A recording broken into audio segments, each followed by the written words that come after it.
4 police cruisers boxed my car in before I even opened the door.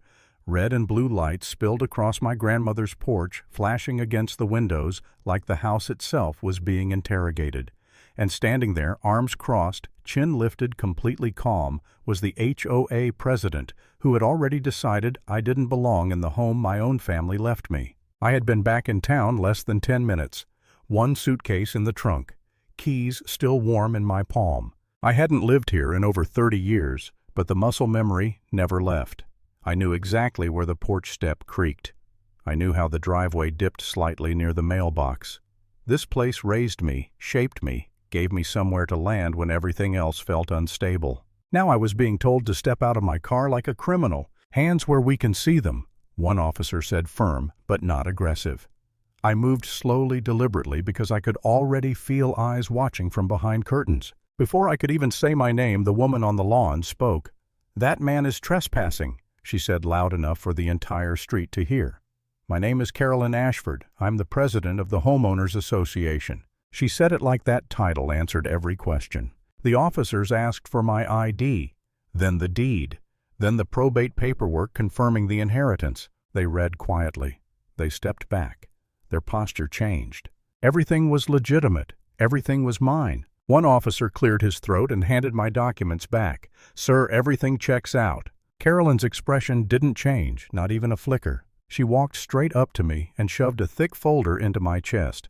"Your grandmother left unresolved HOA issues," she said. "Late fees, compliance violations. You'll need to address these immediately." No apology, no acknowledgement that she had just called the police on a lawful homeowner, just paperwork and expectation. That was my welcome home. When the cruisers finally pulled away, the street went quiet again.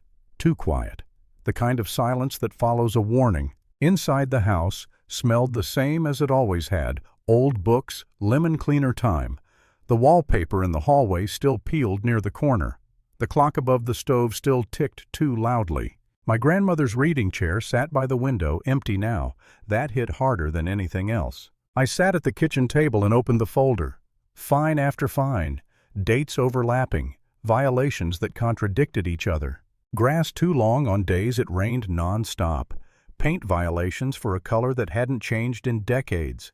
Mailbox alignment. Fence angle. Even the position of her flower pots. Some notices were dated weeks after she'd already been moved into assisted care. By morning, another violation notice was taped to my door.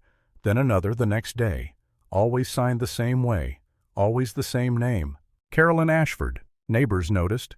They stopped waving. Some watched from behind curtains. Others crossed the street when they saw me outside. On the 3rd day, a woman named Harriet finally approached. She stood at the edge of the porch, glancing up and down the street before speaking. "Your grandmother tried to fight her," she said quietly. "Carolyn fined her for everything. Grass paint, mailbox flowers. She said the HOA would take the house if she didn't comply." Harriet's hands trembled when she spoke. That told me more than her words ever could. That afternoon, a pickup truck slammed into my driveway.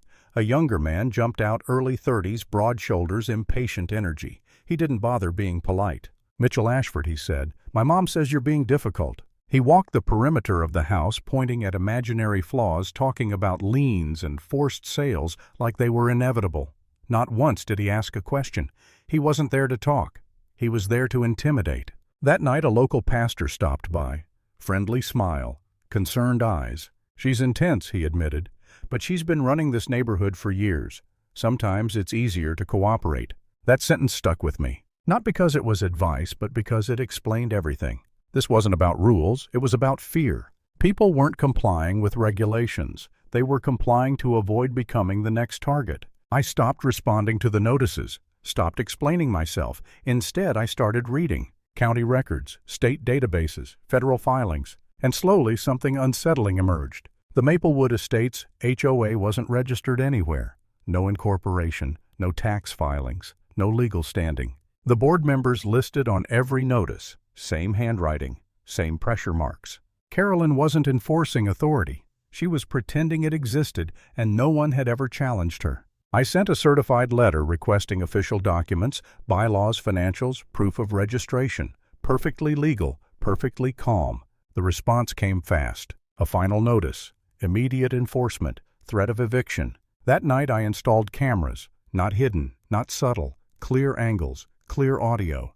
I didn't feel bold doing it. I felt exhausted, the kind of exhaustion that convinces people to sell their homes just to escape.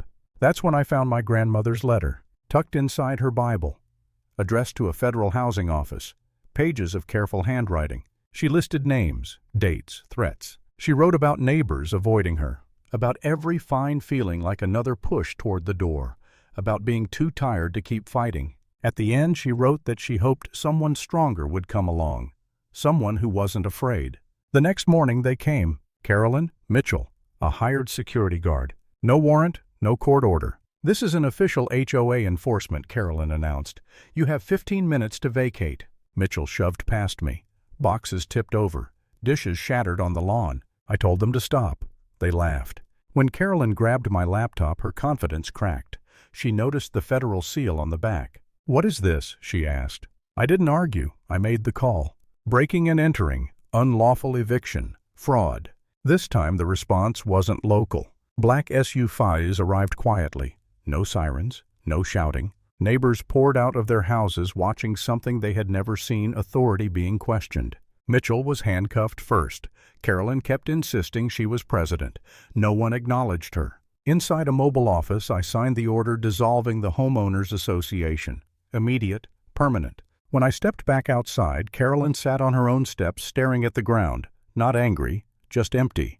I didn't say anything, because the truth is, simple power survives on silence and collapses the moment someone decides to look closely. After that day, the neighborhood didn't suddenly feel peaceful. If anything, it felt exposed. The black SUVs disappeared as quietly as they arrived, but the silence they left behind was heavier than before. People stood in small groups on sidewalks, whispering, replaying what they had just seen in their heads. For years, Carolyn had been untouchable, and now she wasn't even acknowledged. I went back inside the house and sat down at the same kitchen table. The folder of fake violations was still there, spread out like evidence from another life. I didn't throw it away. I wanted to remember how easily paper can be used as a weapon when no one questions it. That afternoon there was a knock at the door. Then another. Then another. Not officials, neighbors. One by one they came with stories. Quiet voices at first, then louder as the truth started to feel safer to say out loud. A couple down the street had paid thousands in special assessments they never understood. An older man admitted he sold his house years earlier because he couldn't handle the constant fines. A single mother said Carolyn threatened to report her to child services over unsafe property conditions. None of it was written down anywhere official. None of it had ever gone to court. Fear had done all the work. That night, I barely slept, not because I was scared, but because my mind wouldn't stop replaying how long this had gone on. How many people had been pushed out quietly? How many had blamed themselves instead of the system pressing down on them? In the early morning hours, I walked through the house. The hallway where I learned to ride a bike. The door frame where my grandmother used to mark my height. Each pencil line felt like proof that this place mattered not just to me, but to everyone who had been told they were temporary. A week later, official letters arrived. Real ones this time. State agencies requesting statements. Federal offices acknowledging receipt of prior complaints, including my grandmother's. Turns out her letter hadn't disappeared. It had been waiting. Carolyn didn't come outside anymore. Her blinds stayed closed. Mitchell was gone. No one said where he went. No one needed to. The neighborhood started changing in small ways. People painted their houses without fear of notices. Cars parked where they always had. Kids rode bikes without being yelled at for crossing imaginary boundaries. There was no celebration, no announcement, just relief. One evening, Harriet came back. This time she stepped inside. She looked around slowly like she was afraid the house might vanish. Then she smiled. "Your grandmother would have liked this," she said. I think that's when it finally settled in. This wasn't about winning. It was about stopping something that never should have existed in the first place. Months later, when everything was officially closed, I stood on the porch again, the same spot where police lights had once flashed in my face. The street looked ordinary now, peaceful, but I knew better. Ordinary places can hide extraordinary abuse when power goes unquestioned. And the scariest part isn't the person who abuses it, it's how long everyone else stays quiet. That house is still mine. The neighborhood is still standing. And every time I unlock the door, I remember one simple truth. Silence protects lies. And the moment someone speaks up, everything changes.